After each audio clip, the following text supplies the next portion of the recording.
All right.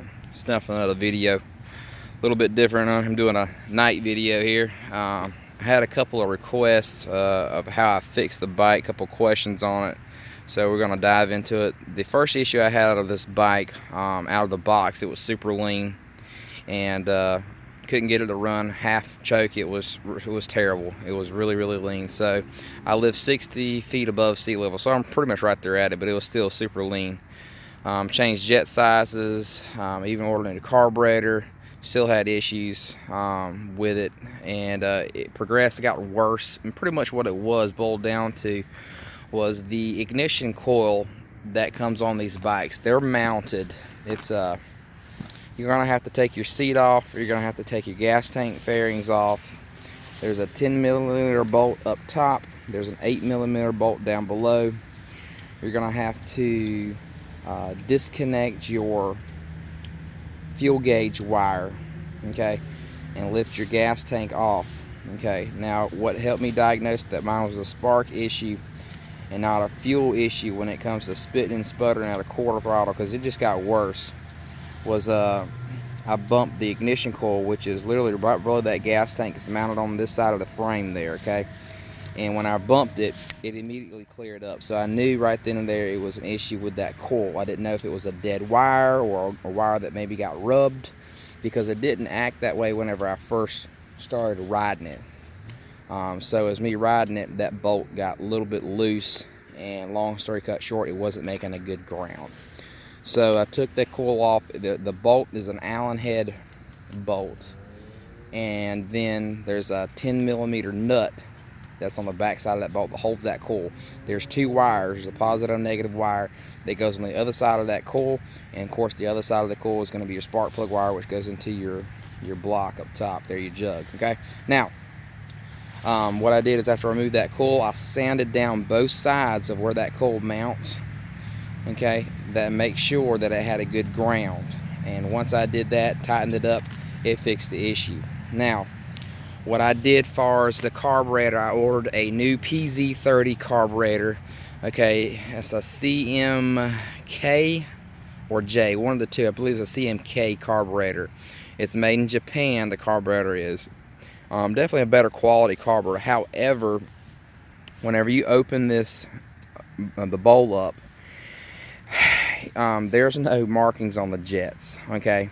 I left the main jet alone. I'm sorry, the slow pilot jet, which controls from idle to right at about 20-25% throttle. I left that one stock, okay? Now the main jet, I went to a 110, okay? And I can max this bike out right now at 63 miles per hour. I'm like 250 and some change as far as my weight goes. And like I said, it carries me really good. It runs fantastic. Idle's great. I have no issues out of this. Now, I have not modified the intake on it. As far as the air box, I'm going to be adding a cone filter within that air box, because I'm not a fan of the stock filters, how they're just sliding in the sides of them. If you order one of these bikes, you'll figure that out. Or the one you have. Like I said, a lot of people just go with the cone, but I ride mine a lot. Daily commuter, back and forth to work. And I kind of want my cone filter in a contraption. That way, if I'm driving down the road and it starts to rain, I don't have to worry about this thing getting soaking wet and causing issues. The second problem that I had, it was actually with this carburetor, which it happened today on the way home from work. It actually started to leak fuel, not a lot, just drip out of the bowl line. I immediately checked the screw to make sure it was tight. It was tight. I even checked the float height once I first had this carburetor.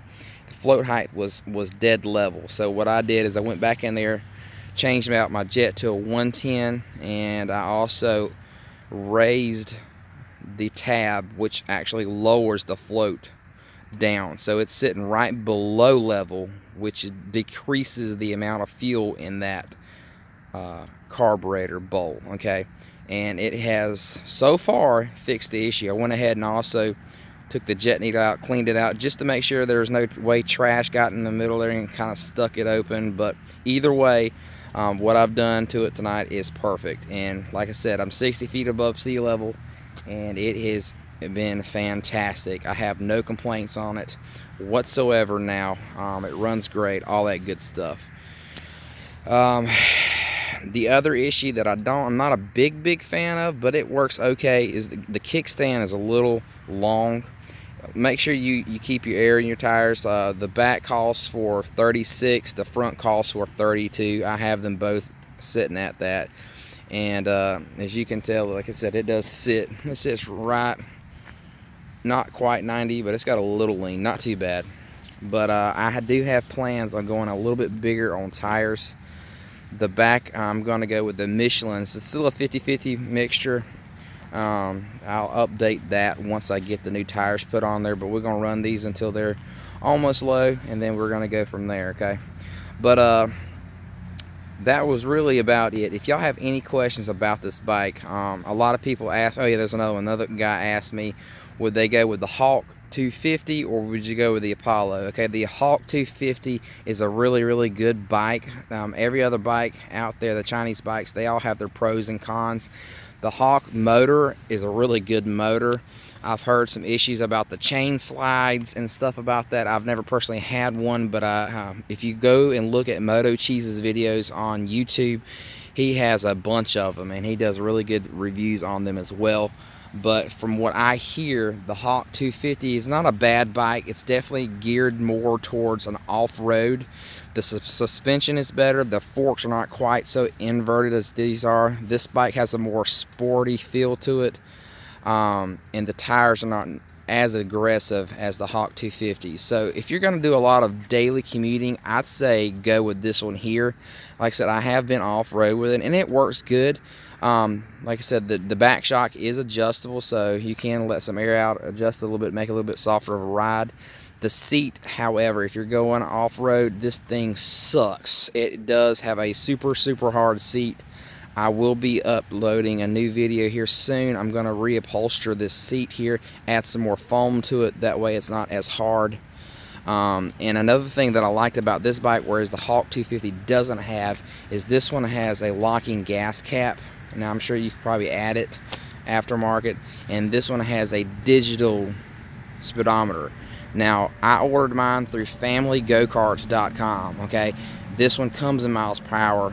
They don't offer a package where that's pre-built, so I built this one from scratch, which I wanted to anyway, because regardless, I'm going to go over the bolts and everything to put Loctite on them anyway.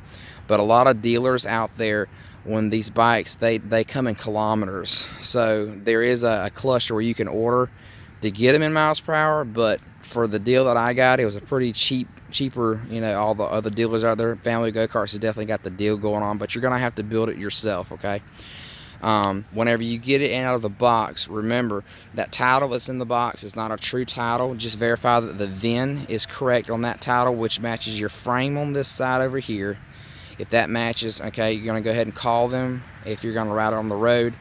Call them to request it. A week later, your title will come in the mail. They requested mine. I had it notarized with a bill of sale sent to my house, and it's all good to go now. So that's that. Also, the battery on these things is an acid battery. I'm going to be doing a gel battery later, because this one right here, like I said, I'm not a big fan of the acid batteries, but gel batteries, they just last longer, and they'll start up better for you as well, be a little bit more reliable. The exhaust on this thing sounds phenomenal as well. Hands down, sounds really awesome. Love this bike. I have 260 something miles on it so far. But anyway, if y'all have any questions, comment below. There is a YouTube, I'm sorry, not YouTube, Facebook has a free Super Moto Club. If you search Apollo Super Moto Club, it's free. Join up. There's quite a few members on there that's got them as well, bikes as well. But if you have a Chinese bike, join up. Like I said, it's free, but we're all here out there to kind of help each other out.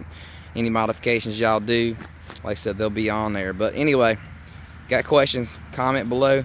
Subscribe to the channel, smash the like button, share my videos. I appreciate every subscriber I got. And until the next video, peace.